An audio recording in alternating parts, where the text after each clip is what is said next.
স্বাধীনতার পর থেকে যে সংবিধান আর যে রাষ্ট্রীয় কাঠামো চলছে, এই কাঠামোর মধ্যে যারাই এমপি হয়, যারাই মন্ত্রী হয়, যারাই রাষ্ট্রপতি হয়, যারাই প্রধানমন্ত্রী হয়, যারাই বিচারক হয়, এখানে ঢুকলেই সে কর্তৃত্ববাদী এবং দলবাজ হয়ে যায়।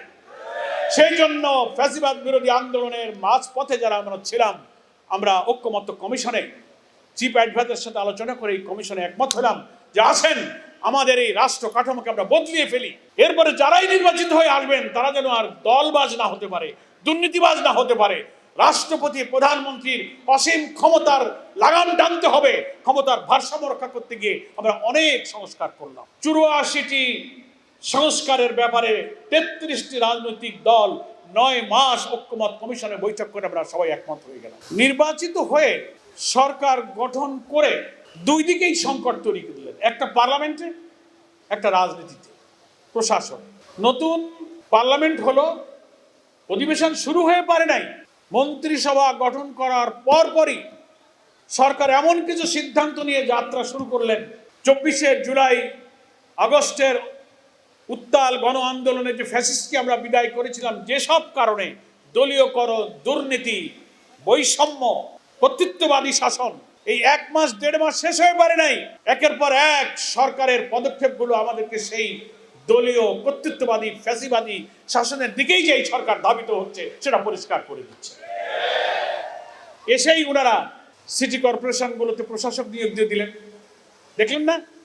জেলা পরিষদের প্রশাসক, আজব ব্যাপার। পরিষ্কার বাংলাদেশের সংবিধানে বলা আছে স্থানীয় সরকারের প্রত্যেকটি স্তরে নির্বাচিত জনপ্রতিনিধিরাই দায়িত্ব পালন করবে। ঠিক আছে, আপনারা সংখ্যাগরিষ্ঠতা অর্জন করেছেন, ভোটে গিয়েছেন, আপনারা ইলেকশন দেন, নির্বাচনে যে জিতবে সে আসবে, কিন্তু আপনি আবার প্রশাসক নিয়োগ দিলেন কেন?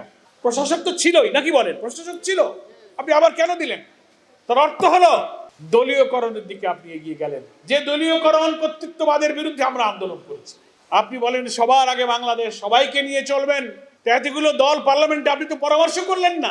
42টা জেলা পরিষদ, আরো জেলা পরিষদ, এত কর্পোরেশনে দিলেন, সবাইকে বিএনপি পাইলেন, অন্য দলের একটা লোকও আপনি খুঁজে পাইলেন না। তো দেখা গেল আপনি তো সেই ফ্যাসিবাদের পথ ধরেই কিন্তু হাঁটতে শুরু করেছেন। এই রাস্তা তো দিল্লির রাস্তা।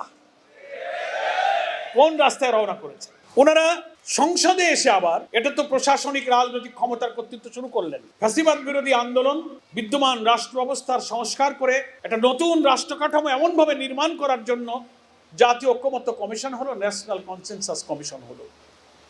অন্তর্বর্তীকালীন সরকার ঐক্যমত্য কমিশন করে দিলেন। Judiciary, civil administration, police administration, anti corruption commission, নানানভাবে 6টা কমিশন করে দেওয়া হলো।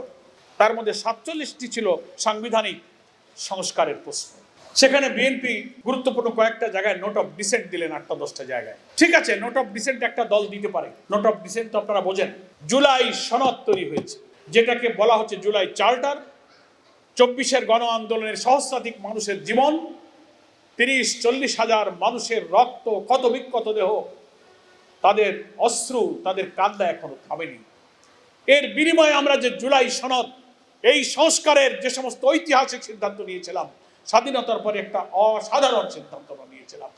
এইটার ভিত্তিতে যদি রাষ্ট্র চলে, যারাই ক্ষমতায় আসবে তার পক্ষে আর দলবাজ আর দুর্নীতিবাজ করে রাষ্ট্রে থাকা সম্ভব হবে না। গুরুত্বপূর্ণ জায়গায় আমরা সংশোধন এনেছিলাম।